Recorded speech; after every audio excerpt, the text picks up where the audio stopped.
What is good, YouTube? My name is Velikan. In this video, we are taking a look at the Tier 2 relics for League 6 Demonic Pacts for Oldschool Runescape, and we are starting with Hotfoot.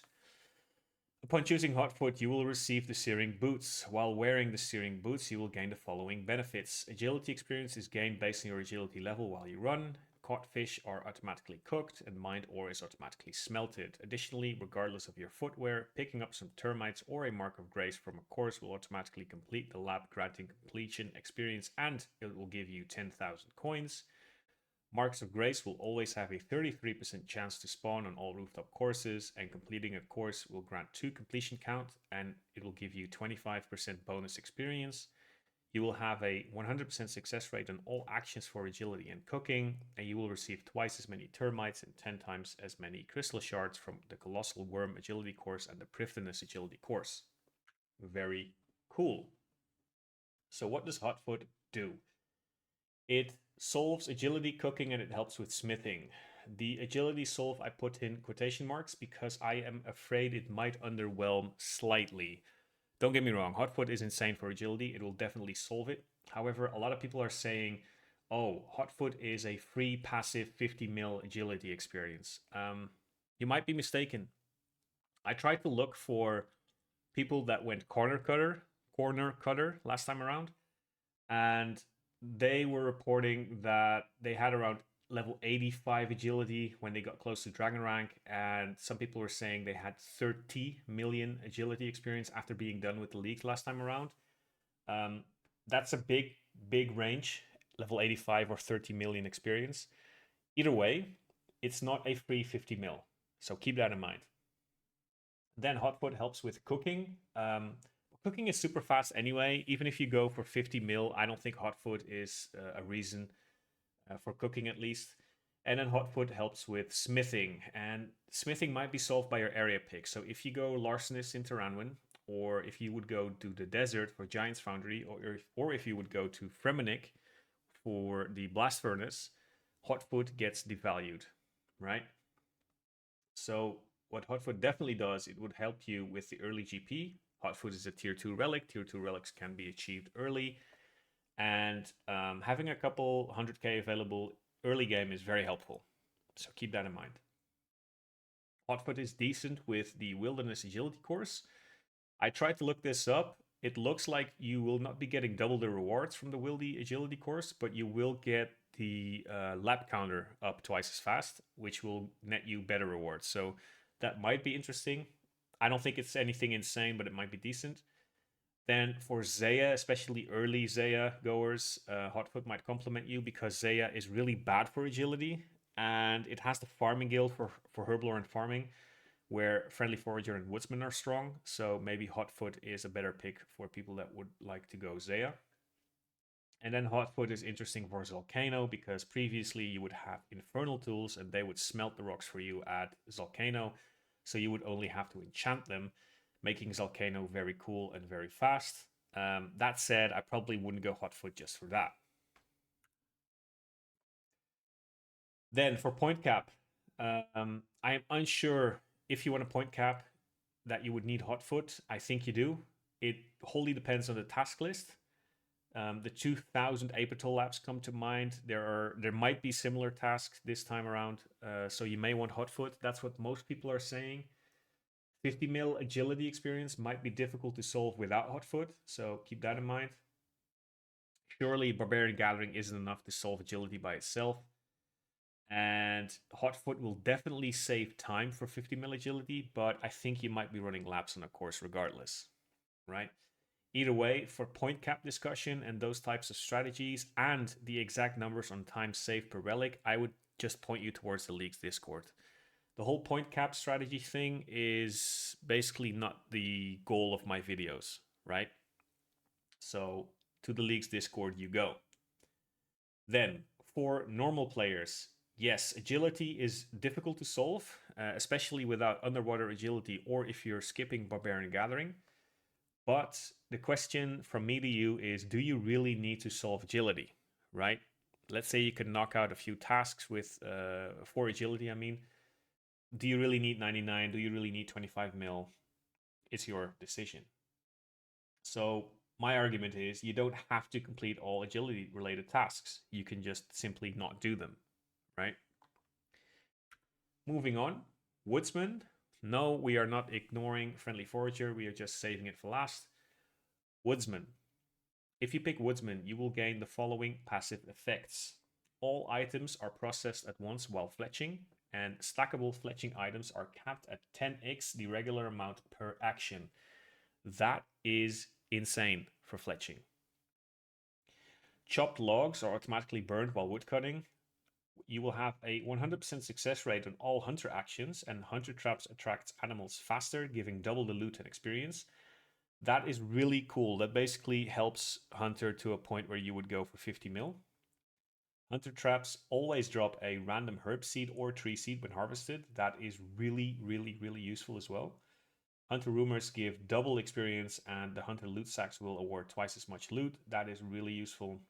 And then all loot from jarred implinks will be doubled and noted. That is useful. And then all Quetzal whistles will not lose charges. That's a small quality of life. Then you would have two toggleable effects.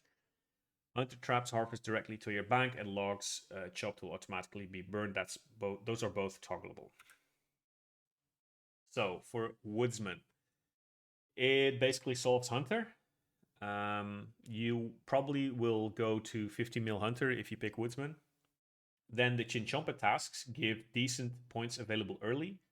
You would have 80 points for 50 great chins, 190 if you're in the wilderness for 250 black chins, another 200 points for equipping 500 black chins if you're in the wilderness. Keep in mind you would need 65 range for that.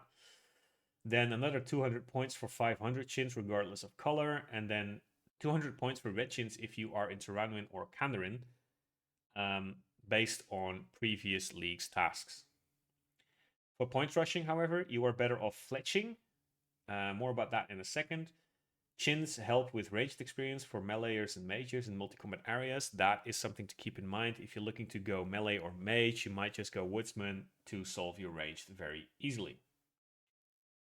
Then, Woodsman, the big one. It speeds up fletching. Why is that interesting? Because a lot of people will argue it's already solved. It's a 0-hour skill, yada yada. It speeds up fletching to a degree where the fletching experience per hour gets insane. And it gets so insane that the most prominent strat right now is going Kandarin and buying arrow shafts with abundance for very fast experience. That would allow you to knock out the your first level 70, first level 80, first level 90, 99, etc.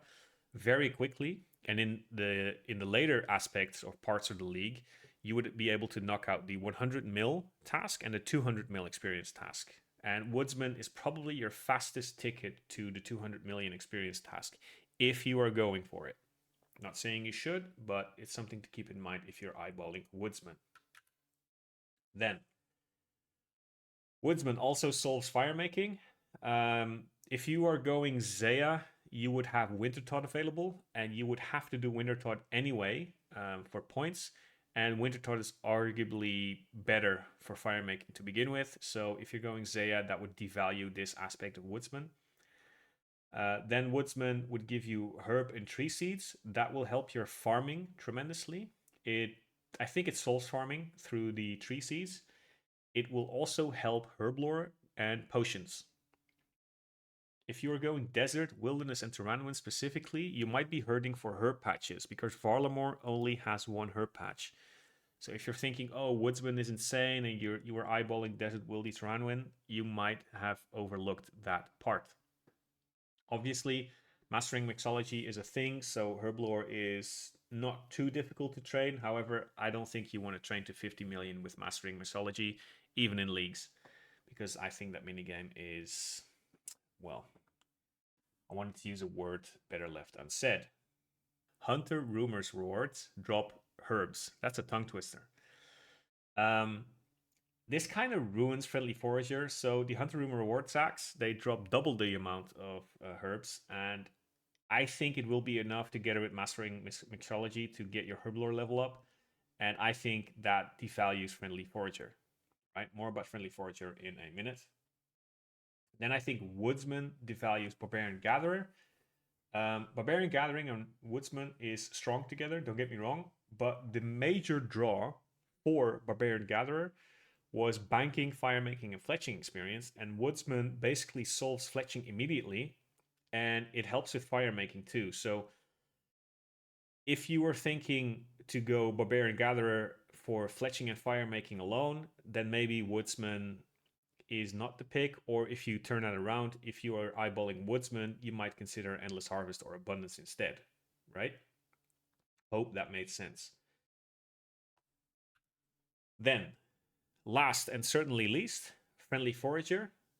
Upon choosing this relic, you will receive the Forager's Pouch. While the Forager's Pouch is worn or in your inventory, you will gain the following benefits.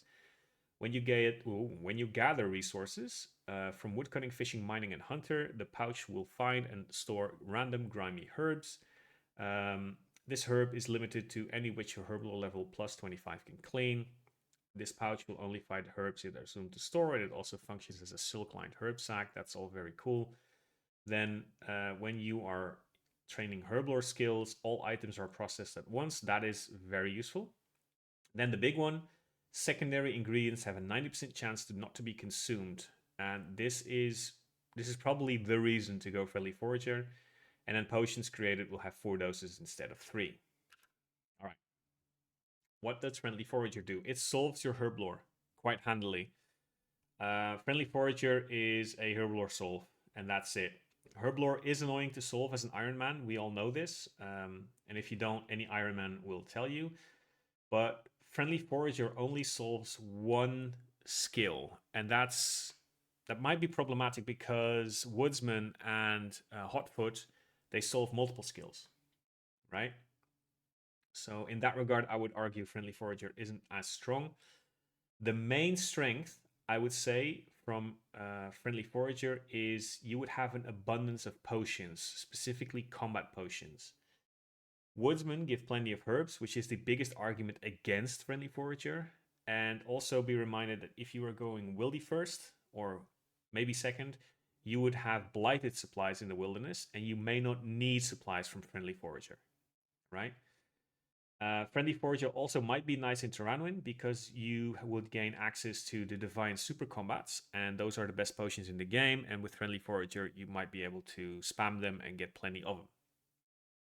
Then one thing that I personally think is interesting, it might tie into the tier 3 Evil Eye relic, which is the relic that lets you teleport to boss entrances. As with Forager, because you have easier supplies, you do not need to teleport back and forth from your POH and then use the Evil Eye to get back to the boss as much, because you can just stay there for multiple KC trips, right? That might be a thing. And then, of course, Friendly Forager might help you a little bit with Tier 5, as you potentially don't need Nature's Accord. And Nature's Accord is a farming solve. More about Tier 3 and Tier 5 in future videos. I don't want to dwell too much on it, but that's where Friendly Foragers might tie into future relic picks. This relic generally seems underwhelming, but there is always the reload angle. That said, you should wait for all relic reveals before even thinking about reloading and solving your skills with it. Then, there is a situation where Friendly Forager might be the relic for you. I definitely searched for a situation where this would be the case, because I feel like a lot of people are already writing off Friendly Forager. So here goes. I only see Friendly Forager being useful if you can nullify the strength of the other relics through area picks, right? And that's not impossible. If you can check most of these boxes, you might have to go, or you might consider going Friendly Forager. If you are picking ranged for combat, or you have an alternative for ranged experience besides Chin, meaning you don't have to use Woodsman for that, you might be considering Friendly Forager. If you have a decent agility training method available to you to at least get most agility tasks out of the way, you might consider Friendly Forager. Keep in mind though, if you're thinking, oh, I'm going Mauritania, I would have the Sepulchre available. Sins of the Father does not auto unlock, so you will have to do that before you gain access to the Sepulchre. So maybe your agility isn't solved as early, but if you would have any of these areas available, Friendly Forager might be the play. If you would have a smithing solve through Desert, Fremenic, or Taranwin, If you didn't go Abundance, so you can grab logs and do Veil Totems for fletching. If you have Zeya, which would devalue Woodsman because you would have a fire making solve. If you are specifically going Desert, Wildy, and Taranwin, then you could consider going Friendly Forager as well, because without Friendly Forager, your herb source becomes PVM or Hunter Rumors, if you would go Woodsman. So if you're thinking Desert, Wildy, Taranwin with Hotfoot, I think your herb source becomes PVM. And lastly, if you really, really, really want your potion situation to be solved and you really like the PVM, then Friendly Forager might be for you, right? If you really like the PVM and you might be thinking, oh, I'm going to source my herbs and my secondaries through PVM, I highly suggest you do some math. I'm not going to do it for you, but I highly suggest you do it. Anyway, if you can tick most of these boxes, if not all, then Friendly Forager might actually be a decent pick for you. So if you were thinking, I'm going to write off Friendly Forager because most people are writing it off, think again. So my conclusion, Tier 2 does have bad choices, but it depends on your area and your playstyle, right? I think Woodsman beats the other relics on sheer speed alone. I think it's so good. It allows you to skyrocket your progress, especially with Abundance. And I think even if you're a casual, you can use those types of strategies to jump your ranks and basically get to Tier 3, Tier 4, and maybe even Tier 5 way faster than the rest. And I think that might be the play, even if you're a casual. However, if you don't want to rush, you specifically don't want to do that, then the strength of Woodsman normalizes. So basically, Hotfoot and Woodsman, and even Friendly Forager to a certain extent, become equal in strength. Then, Hotfoot might be needed if you're going for max points. Agility, I think, is too much of a problem without it. And I should also say that I'm wholly unaware of the current point cap strategies. So I haven't been looking into the strategies for people that are looking to cap their points out this leagues. So I literally don't know, but I think Hotfoot is the play. Not sure. I try to be transparent on this. And then, of course, the obvious, the tier 2 relic pick ties into your tier 1 relic choice. So if you pick Endless Harvest plus any relic, you would be fine for AFK. Hotfoot, Friendly Forager, and Woodsman solve different things though, and it will definitely depend on your area picks. If you have Kandarin, you can use Hotfoot for lab tasks. If you have Wilderness, you can use Hotfoot for the Agi course. However, I would suggest you would go Woodsman for Black Chins. If you go Zeya, you have bad agility training, so maybe Hotfoot here is better. Mauritania has Sepulchre, not before Sins of the Father, I already mentioned that, so Woodsman might be more interesting. If you go Mori, if you have Desert, Frem, and Taranwin, you would have a smithing solve, so maybe you want to go Woodsman, or maybe even Friendly Forager. If you are in Taranwin and you want to do Zalcano for whatever reason, you might want to go Hotfoot. I think any relic is fine for Endless Harvest. Then for Barbarian Gathering, I also think any relic is fine. It really depends on your area picks. I just mentioned a few. That list I put up is definitely or probably not exhaustive. So I might be missing something. There's always some oversight. I'm just one guy, so bear with me. However, if you are picking Abundance plus Hotfoot, I don't like it too much because Hotfoot helps with money. And if you have a smithing solve through your areas, I definitely recommend against going Hotfoot. And then, of course, you would just ignore the agility tasks. If you go Abundance plus Friendly Forager, I don't think you will be skilling much with Abundance. So you're not getting a lot of herbs from Friendly Forager. So I don't really see how you would do that. Maybe there are some pro strats that I'm missing, but like if you look at these two relics on paper, they typically just work against one another. So I don't think that's a good combination for now. Then Abundance plus Woodsman, that's the rushing strat. And I think even for casuals, this is a very, very strong strategy. Lastly, I would like to remind you that we are going to get Reloaded in Tier 7. If you don't know, Reloaded would allow you to pick any relic before Tier 7. That would mean you could go Abundance Woodsman, for instance, rush to Tier 7 and then reload into Endless Harvest. That would be a strategy. You could also do something else like Endless Harvest plus whatever, even Friendly Forager, it doesn't matter, and then reload into Barbarian Gathering or the other way around. I think all of these strategies are perfectly fine, but if you just like limit the scope of this video to the tier 1 and the tier 2 relics. These are my opinions on them. Then, lastly, the Discord community poll. I don't want to dwell on this too much, but I think we can clearly see that Hotfoot is the popular choice. I think that is because people are dreading agility. They're just so afraid of agility that they think Hotfoot is the play. Obviously, Endless Harvest edges out over Barbarian Gathering. I think that's simply because people like to AFK. The only thing that's really surprising here is that Woodsman is extremely low. So either I'm mistaken, or I'm seeing something that they don't, or maybe they are seeing something that I don't.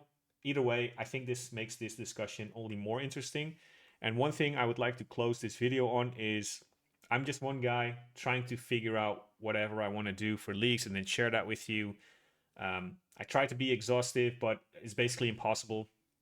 So I might be missing things. And for that, I would recommend you to either go to the league's Discord and also read the people's comments under my videos. Anyway, thank you for watching and hopefully see you next time. Bye-bye.